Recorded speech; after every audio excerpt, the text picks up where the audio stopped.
that Amanda will quickly guide us through the toolbar. Just tell you what each icon means and what you can do with it.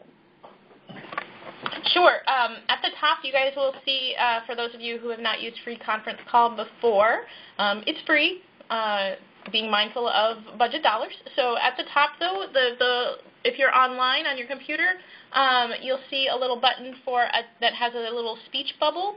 If you want to include chat as the discussion goes, you're more than welcome to input that there. And if you want to see who else is on the call, you can also click on that little people symbol. And it'll tell you who's on there. The confusing part about Free Conference Call is that it will list phone numbers and email addresses depending on whether you did or did not put in your name or corresponding email. It sometimes links up and sometimes does not, and yeah, so I apologize about that. So hopefully that'll help you guys out a little bit through this. Okay, and if you've got questions or concerns or anything, just please put them in the chat box, and Amanda's going to help us interpret those. We drew up a couple of ground rules, as it were. We'd like you to introduce yourself before you speak, because that way we'll get to know your voices better, and you'll get to know each other. Try to rotate the conversation. That's something that's much more easily done in a room of people than in the cloud and so forth, but be mindful of that, and we'll try and draw in anybody who's too quiet. Last, if you've got further comments, send them on in by email. We'd love to hear you. So next page.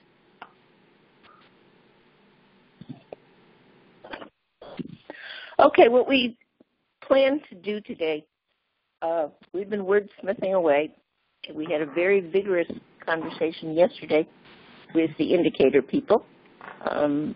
We're trying to get these documents final, essentially, or, 90% there at this point. And we'll look at the introduction to the past framework, which you've seen before. Then we'll look at our criteria for indicators, then the kind of characteristics of actions, the adult success outcomes that we're all looking at. These four are really just touching base at this point. And then we'll deep dive into a new section we've written to support our theory of action, if you will. You start with data and indicators, and you go to actions, and you go to outcomes. But in between, there's an element of analysis that we wanted to focus on in this point. And that engendered very lively conversation yesterday. So if you'll just take a quick minute or two, look over the framework, the introduction, and tell us if you've got any quibbles or concerns, and if so, what they are very specifically, or send them in over chat.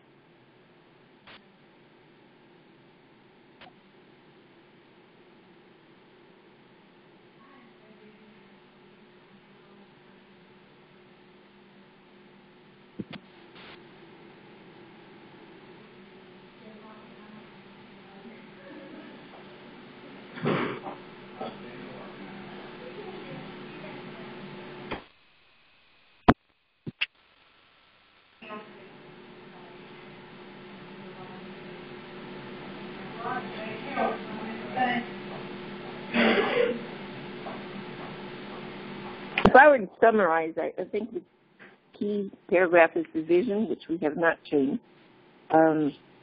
We mentioned that we are grounded in equity and opportunity. I feel that very strongly. The distinction that's drawn between student support and accountability. We're focusing on student support. If people wish to use this in accountability systems, that's a great idea. But we do want to make that distinction because states especially, and it will go down to districts, are really focusing on that. You've got our essential questions, and then you've got the notion that we're looking at student-centered systems, essentially, that use data to figure out support. So I'm curious if anybody has any comments, if they'd like to change wording. And if not, we'll move on. So, Joanna, this is John Tyson. I really like the overall introduction, and if I had any comment, it would be to emphasize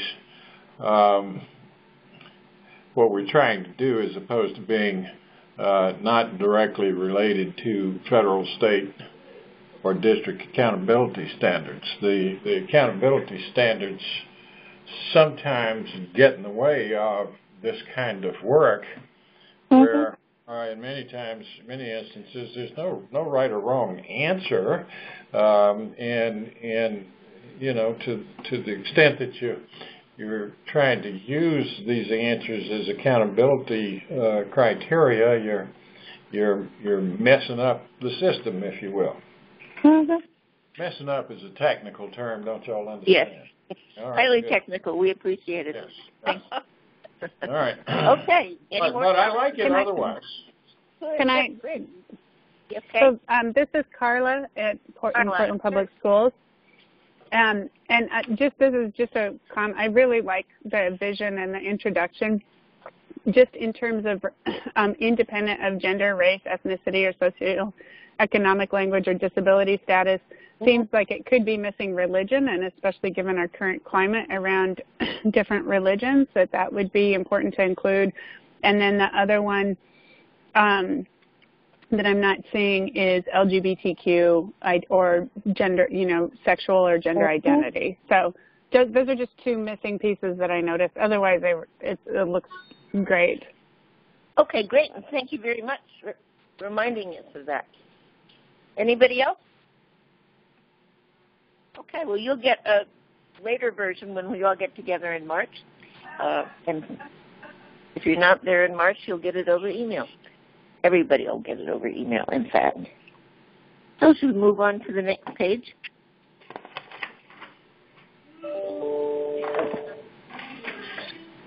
Here briefly are what we've posited as adult success outcomes. They have changed only in a minor way from the last time you see them. I believe we added civic participation at the suggestion of everybody who met in November. But other than that, this is one last final glance at this page. Joanna, John Tyson again. Under the second bullet, there's a reference to earned professional certificate. I wonder if we should just simply call an earned certificate that has employment value in a workplace. I'm not sure that professional helps us when we're thinking about perhaps a high school graduate that has attained some proficiency, say, in welding.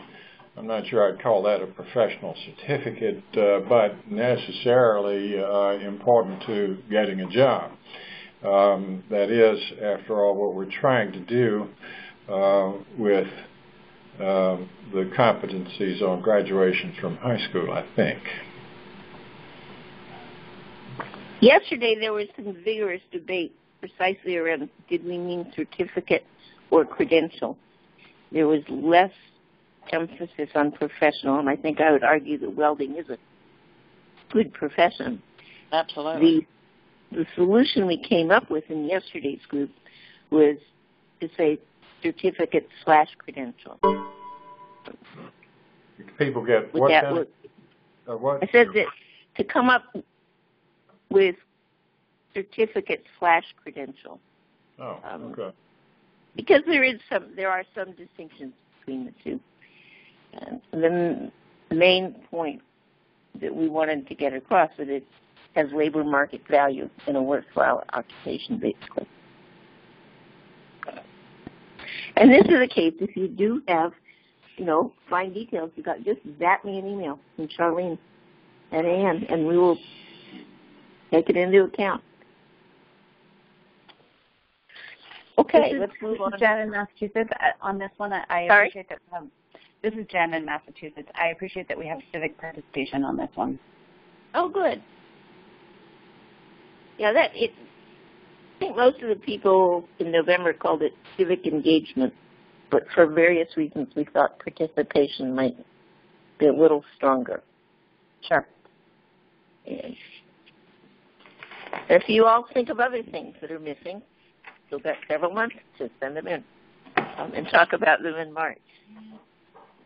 So let's move on and look at our next criteria for actions, essentially, indicators, sorry. Take a minute or two to read them.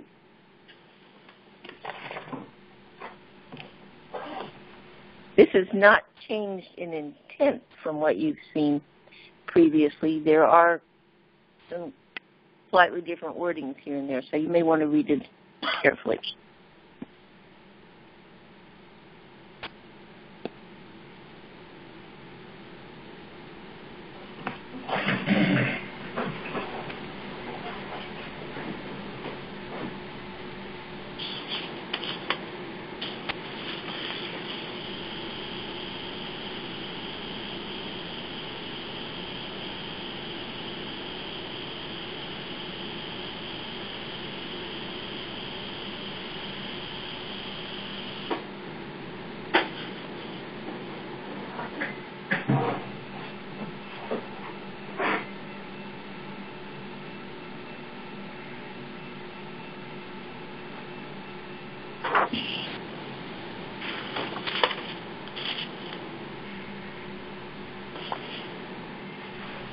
And one of the things we're trying to do here is lay the groundwork for the later discussion.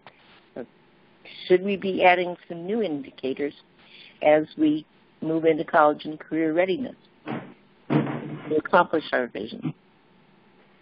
And so what do we call an indicator? That might be the question that this page is really looking at.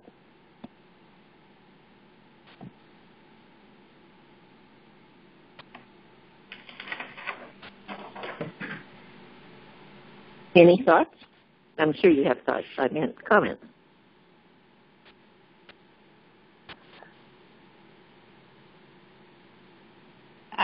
This is Carla again at Portland Public Schools, and I really like the criteria and the framework for this. We in PPS have been talking a lot about how do we learn more from the youth perspective around those indicators for success or dropping out, and how do we get their voice into the ABCs in a way that is actionable and is easy enough to gather that we could implement and sustain it with fidelity. And and there's a lot of conversation around that, but having a set of criteria to guide that conversation is really helpful at the district level when we consider, survey tools and focus groups and all kinds of other ways, mental health, the ACEs, all kinds of other ways to capture information. It just becomes overwhelming. So I really appreciate this guide as a way to kind of frame those conversations. Okay, thank you. This is Jennifer again in Massachusetts. On the first page, the second to last bullet, I'm just noticing fewer indicators, more actionable than too many. So is there a judgment there about how many is too many, or do we just want to leave that blanket statement of fewer versus many? I think I understand. But want to leave that a little bit open until we get farther into the conversation over the next month or two. Okay. There's another issue, if issue is the right word, going on, which is that some places, California, for instance, Washoe County, Nevada, a few others, have moved to composite indicators rather than straight ABCs. And there are pros and cons on that, and we discussed those at quite a great length this morning in the data group. And the composite systems all require that you have a good student information system underneath them. So if you flag people, then you go down to your single factor indicators. But that's where that's in a sense why this is here and what argument it's helping develop. Okay. Other thoughts?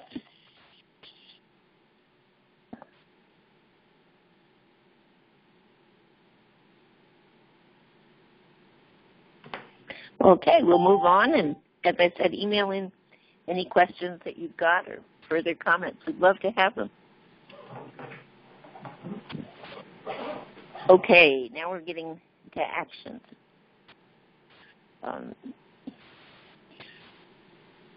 We did the same thing with actions that we did for indicators, essentially. Try and set out some general business rules for them, if you will. And you will see in the first paragraph, we have switched to using or are making the transition, depending on your comments, to using the word action instead of response and intervention. Because don't want, and this people brought up in November also, one doesn't want to get confused with response to intervention or PBIS or the different approaches that sometimes sweep a state or a district, but we'd like to stay one step back from that, maybe, not pinning ourselves down quite so much. Not all interventions and responses are going to fall into those categories. So, what do you think here?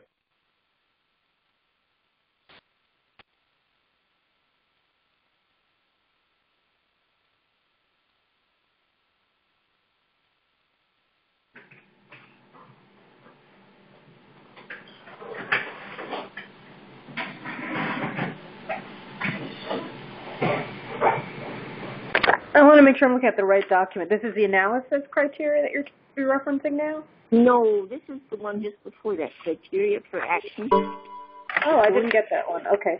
I must be, no, I had somebody print them out, and I think she missed one page. Okay, that's why I'm confused. I'll find it. Okay, I'll find it.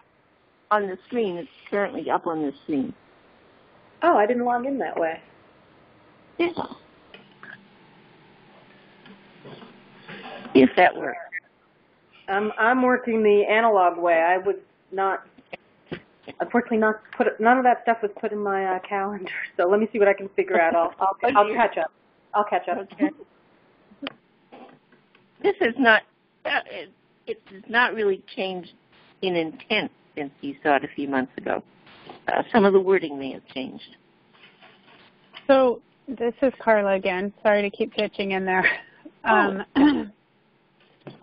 So one of the things, just in terms of practicality of implementation in a school district, is that all of the frameworks, RTI, PBIS, et cetera, are really being characterized as part of multi-tiered systems of support. And that's essentially without saying MTSS, that's essentially what we're talking about here. What I'm running into, and I'm thinking about this in terms of communicating out pathways to adult success to a broader audience, whatever the final product is, that it's got to be recognizable and not feel like something new. I mean, it's a revision, but it can't feel like we're just wiping the slate clean and starting from scratch. And so I've had to be, so our new superintendent has been, is very steeped in multi-tiered systems of support. Many of our leaders are very steeped in multi-tiered systems of support. If they don't have a high school background and you say early warning systems, they give you a very blank look. And so what I've been saying is high school MTSS. That's essentially, or secondary MTSS. That's essentially what I've been saying.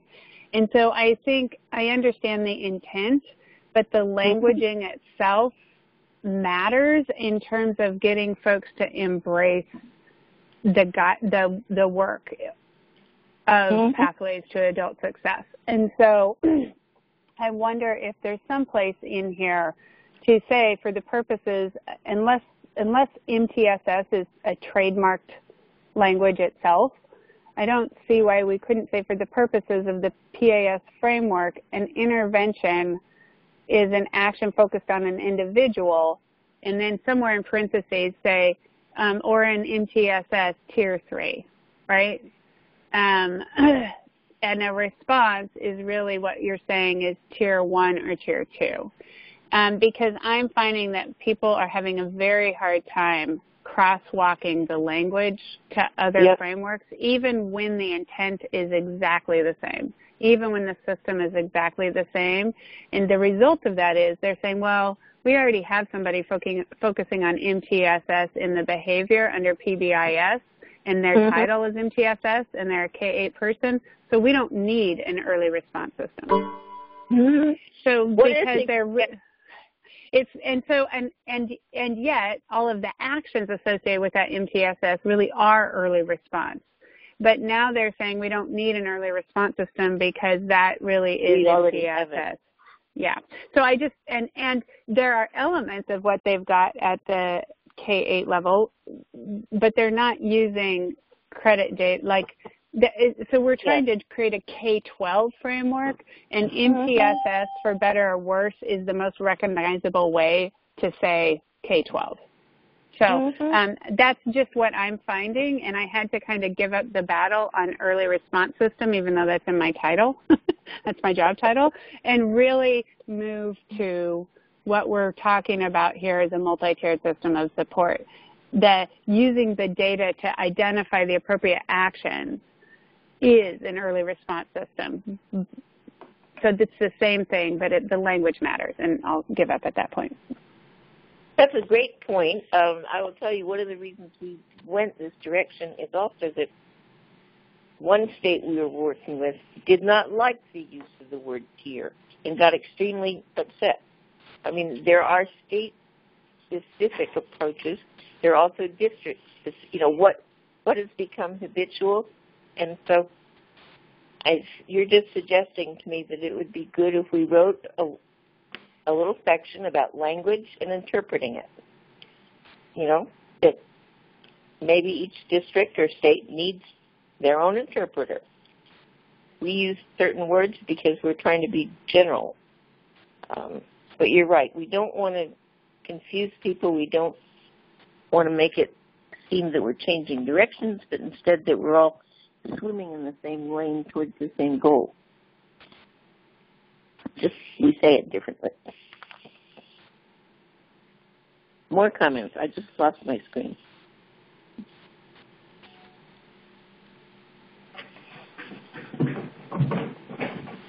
This is Jen again in Massachusetts. The bullet that is, again, second to last, that references measured against progress benchmarks easily and often. With all respect, I think that language sort of trivializes the challenges that folks have in navigating that. I would describe that as maybe an ideal state, but in a lot of cases, like the devil's in the details, and that's where we're finding we're providing a lot of support in helping teams navigate getting to a monitoring system that works for them in their context. And the aspiration is that it's easily and often, and getting to that point does take a lot of navigating through the skills and the data details and the specific circumstances of a given school or district context. Well, interestingly enough, the group yesterday said, let's delete easily and often. I find it very interesting to see the points on which people all come together and agree. So, yes, I think the easily and often is going to go. It's definitely an aspiration, but it takes a lot of work to get to that point, I'm sure. Correct. So if there are no more comments, we'll move on to the... Joanna, John Tyson, I have some questions. Maybe it works into a comment and don't really know how it all fits together with our program. But I'm a little concerned about individual and a little concerned about actions that are rooted in a school's capacity. And for the rest of you, I should say that Helping Families is interested in behavior root causes of bad behavior, and that almost always takes us back into the family and into the neighborhood. And many times the remedy is well outside of a particular school's capacity. In fact, we think that schools are not designed and do not function to do anything other than deliver education services. And our program attempts comprehensiveness at any and all other problems that may interfere with a child's ability to get to school, stay in school, and behave while they're there. Does that make any sense at all? It makes a great deal of sense. One of the factors that came out in previous discussions were numerous references to the fact that schools don't operate alone. They're only part of the day for a kid. And we need to be including community. And we'll need to weave that back in. I'm very glad you brought that up.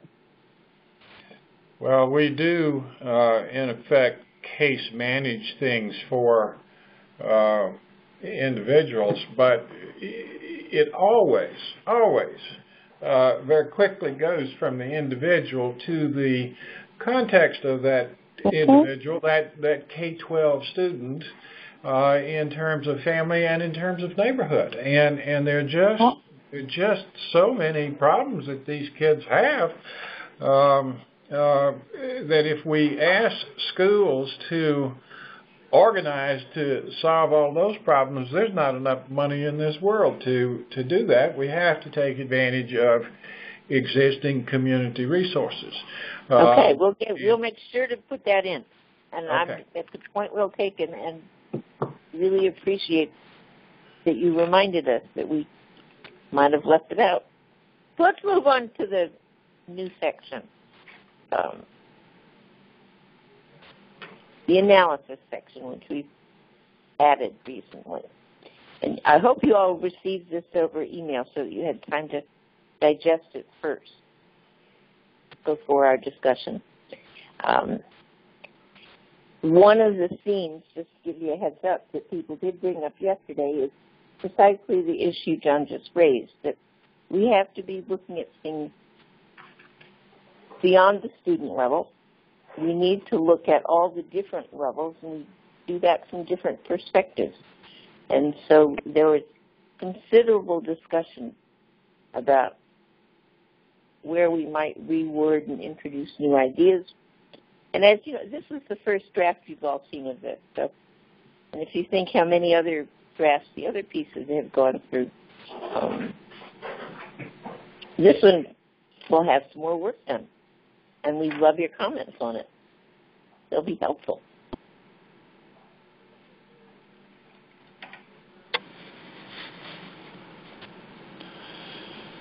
And Joanna, this is Bob. I was just give a very brief Bob. of how we got here, which is that, as many of the folks in this group know, that we had spent considerable time talking about this idea of mediators and sort of other influencers that didn't quite raise to the level of an indicator but still provided value. And then one of the good pieces of feedback we got is that those concepts are strong and useful, but we don't really want to introduce more language for people to use and incorporate that require definitions and different understandings. And then we also just recognized that we had initially combined analysis in the action section, that there was, like we talked about, making root cause analysis belongs as a response. And that just triggered our mind that perhaps what was missing was the in-between analysis section between indicators and actions. You have analysis, and that would benefit from both the good detailing of what good criteria for analysis is, but also then create a home for both some of the root cause analysis idea, but also some of the mediator ideas. So we could include those without having to create a new concept or term that needed to be defined. So that's what we're trying to achieve here.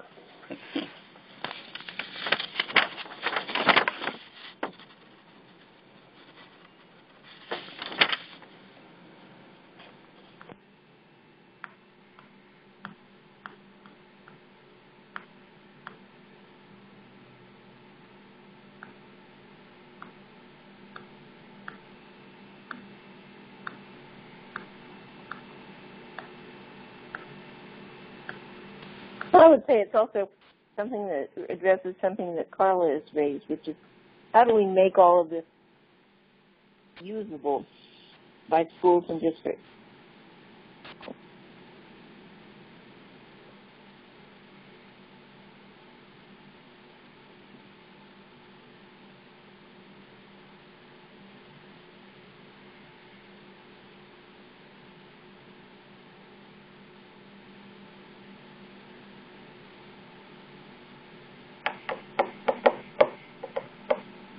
Comments, questions, thoughts?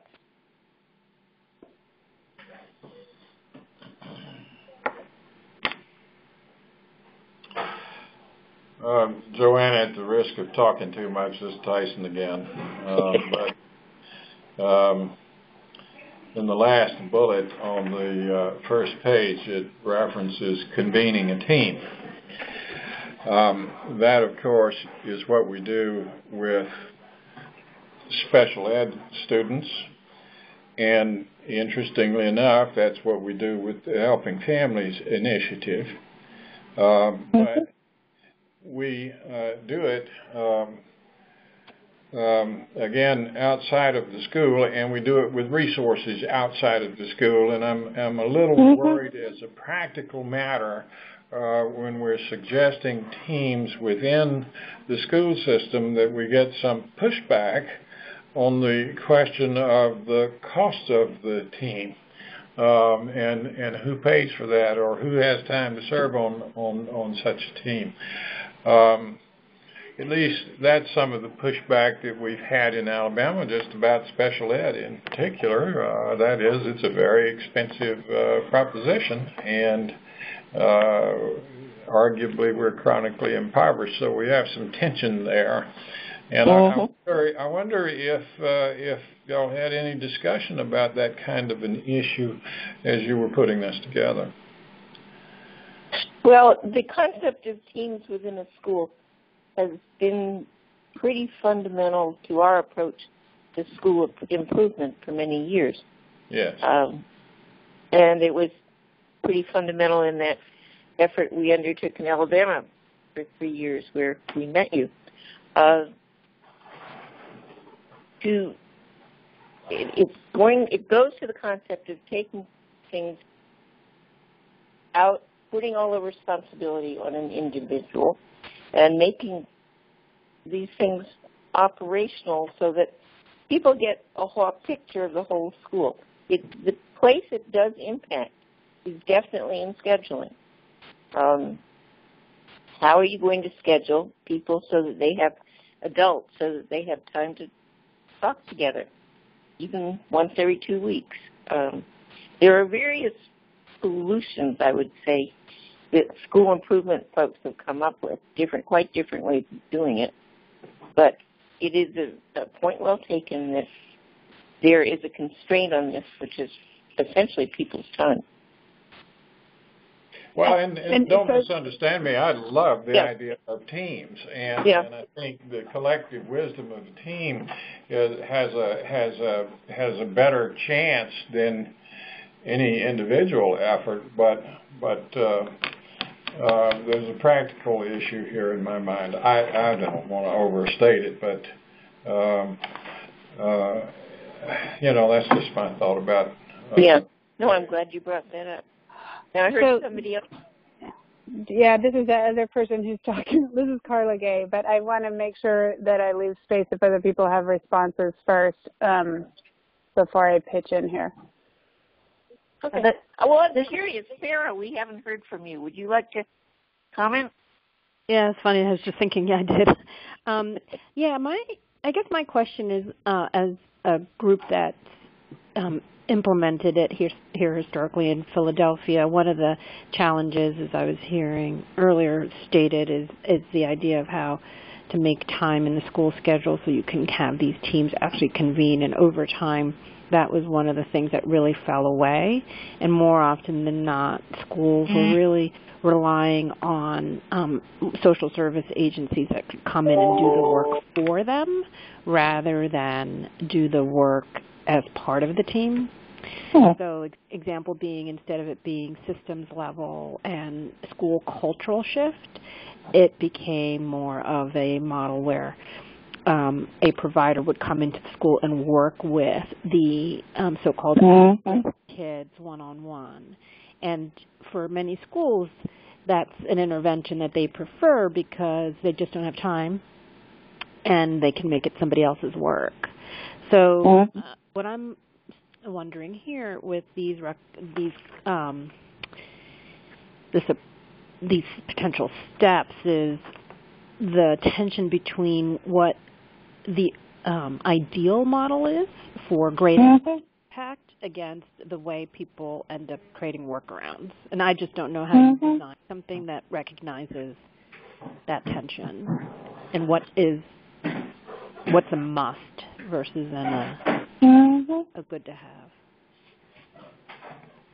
I think that's a very interesting point. We might need another bullet or two. And just to acknowledge. Go ahead. Oh, this is Sarah Frizell. I know with the districts that I've worked with in the past, a lot of them are finding success in integrating this into their already existing team meetings. So a lot of places already have team structures set up. And so this was a conversation that kind of came up earlier this morning, too, in our data system and display. Is like, how do you get people to use the system, basically, once we put in all of this effort on the IT side. And the more that we can leverage the initiatives that are already going on in the district, and I'm thinking about you, Carla, as well, and that you guys are framing it more under the MTSS for high school kind of lens at this point to make sure that those dots are being connected, because this is very similar to a lot of the work that already is going on. It's just an enhancement and adds that predictability piece to the screeners that you would be using to look at, or the data that you would be looking at. And this is Carla in Portland, and thanks, Sarah. I actually, I 100% agree. I think that the way that you frame the team is that, so principals have building leadership meetings. They have to. Like, they meet to make sure that they've got their schedule set together and that they know who's teaching what. So when you identify, what we did last year was I went into all the high schools and identified their existing meeting structures. And then you talk about what's the purpose? So you do function-based language, or you start talking about what's the purpose of those meetings. And is the purpose of some of those meetings really at the root of the purpose of an MTSS, of an early response system process, right? Like they're getting together to talk about kids. Now, they may not have all the data elements in that meeting, and they may not have the protocol and structure, but their intent in coming together is to solve a problem around students. And so when you kind of provide some structure and framing around an existing meeting, that definitely helps them be more focused. It also helps the people who come to that meeting have greater commitment, because what they've been lacking, they come to the meetings and then people end up spending an hour talking about one kid and admiring the problem.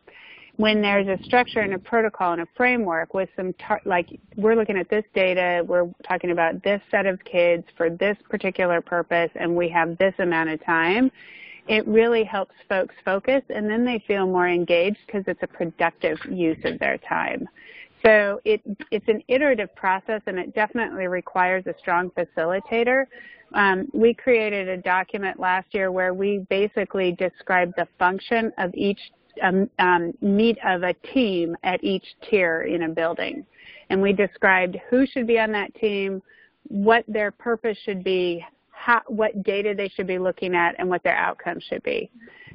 And so then when you have that, you can take that and go into a building and say, well, what meetings do you already have in place? Maybe a lot of these people already attend.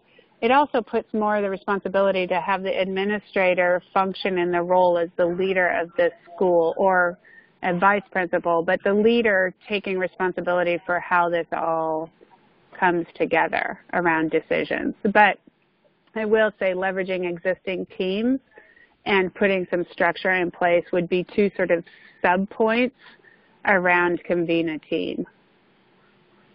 That's great, and I hope you'll share that document. You know, we're trying to put together a resource database, and that would be a wonderful thing to share. Just send it on email if you're comfortable doing that. Interestingly, the discussion yesterday about teams took a slightly different direction. It was tended towards that we needed to provide some system analysis, not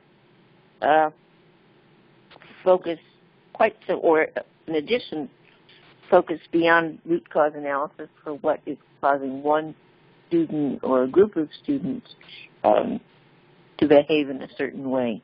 But need to start taking a look at the system, however you define the system, whether it's a classroom, a grade level.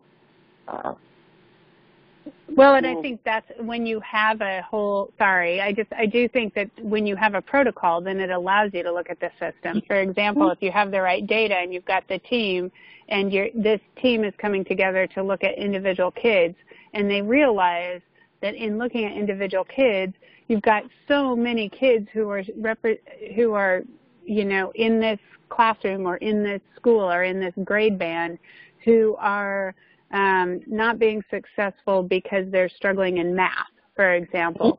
Then you have a different level problem, and it becomes less about the individual students, and that's where you have to have a communication to say this is actually a targeted intervention issue across a group of kids, not in an individual kid. But it should, those individual conversations should both help you address individual students and, in an ideal circumstance, drive a more system-level conversation. Right.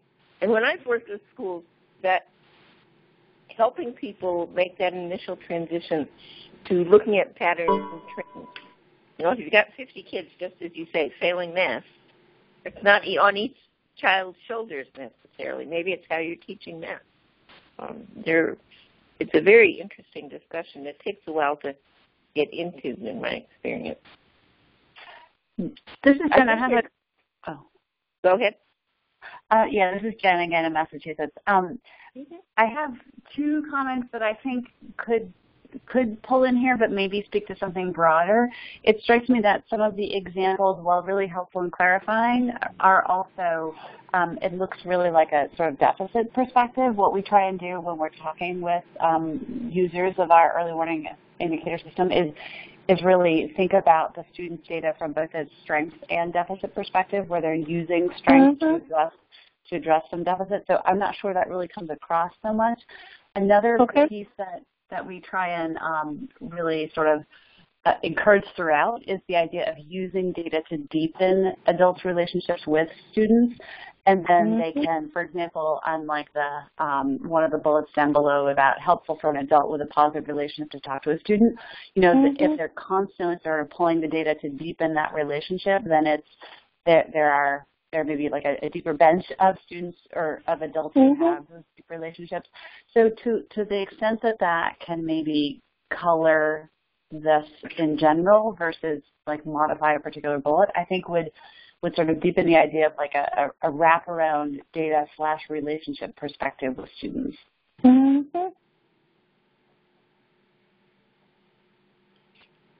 it's interesting to hear all these comments because we certainly have had discussion about strengths as well as deficits in the past, and deepening adult relationships with students is also. So it's wonderful to hear your reflections, because sometimes when you go through a document several times, it's like missing community. Somehow things drop out. And right. That's it's fine-tuning, and we're getting it all back together. Right. Go ahead. I wondered if Mara or Stacy had any comments, wanted to jump in, if they're still with us. This is Mara. I'm here. I'm listening intently, but I appreciate what everyone has said. I don't have anything to add yet. Okay. Stacy? I'm the same. I'm just listening. Okay. Okay. One thing, Sarah? if I could add one, this is Farah, so from Philadelphia Education Fund. So if I could add one thing to what's come up with some of my team is that there can also be this feeling that this feeling of being a bit overwhelmed at the school level because your school is insufficiently resourced. And so a lot of times people will feel like these are all great, but I actually can't access any of these solutions. So I don't know how to factor that in as well. Like, I guess what I have seen is that sometimes that's where the district can come in. If you've met Tina Swenson from Nashville, Nashville for a while had a cadre of, 12 or more data coaches who went out to the schools and helped them look at data, but also understand what they were seeing. And that, begins to take some of the edge off, I would say, for schools. I've seen one of the Alabama districts, the superintendent called principals in every quarter and had them discuss their data with each other. Yeah, I think what I'm getting to is that we're at a district in Philadelphia. Our district is a kind of district where the reality is that if we're going to solve a problem, we have to start by saying, well, what tool do we have available, and that's the problem we're going to go try and solve, rather than what's the problem and what solution does it need, and therefore go after the tool. We kind of start with, like, I have a hammer, so I'm looking for nails. And so I don't know how to address that in this context. I see it in the third group. The final grouping was when will it be possible to act and what can be carried out with the resources on hand. And I don't know how that gets either elevated earlier in the conversation so that people don't spiral into this ideal. I could just see the conversations at our schools, everyone spiraling into this ideal kind of nirvana response and realizing, yeah, we're not going to be able to do that, get overwhelmed and just not act. Does the approach that Carla mentioned a few minutes ago of putting together a guidebook with protocols and structure? Well, I love that idea, and I hang on the comment about how it really needs a strong facilitator. And my mind went to, is there also advice we can give on how to become a strong facilitator? Because I would agree it really does need a strong facilitator. So this is Carla again, and I'll just jump in here. And then I also saw one other element that I wanted to just kind of plug in. But in terms of facilitation, one of the things we're doing in our state is we just got a rather large infusion of resource because of a state law that passed. Our high school graduation rate is among the lowest in the country, and so our state's been doing a lot to try to change that narrative. But one of the things we have recognized is that we've tried this, we've tried to change different narratives over time and different experiences of students, and it's very difficult to sustain, as I think somebody else already noted. And so one of the things that we've really been looking at is how do you do a train-the-trainer model where you maybe do some upfront investment, but you have to have an eye towards embedding whatever change you want to see into the culture of the school, so that when the leadership changes or when the one or two key people change, that the culture of the school is still sustained. And that has been really around, like, where are our key professional development levers? One of them absolutely is how do you conduct professional development and facilitate these conversations in a sustained manner so that you basically have teacher leaders who are the ones leading the work. Our teachers tend to be the ones who stick around in a school longer than the administrators, and so at least in our district.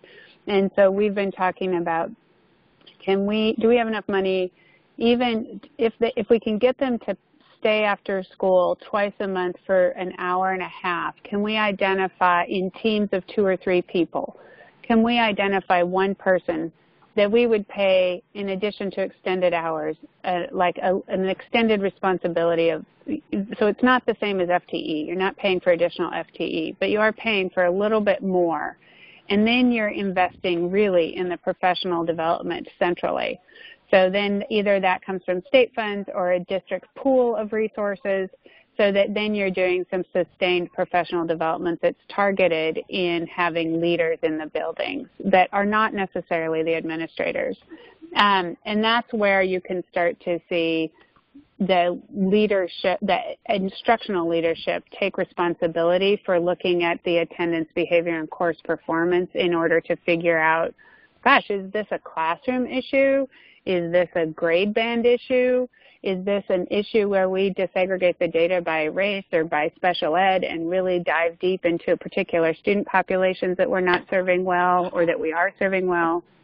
So I think the more you can sort of embed the professional development in those building leaders, the people in the building who are teacher leaders, then and counselors, folks who have a tendency to stick around a little bit longer, you start to build the culture of the whole school. And then on one just point under the bullet point where it says, why does a student have an indicator, and it says academic assessment, something that I am seeing missing from this is, what about culturally responsive teaching and learning? Where are our instructional practices that are engaging students based on their own lived experience?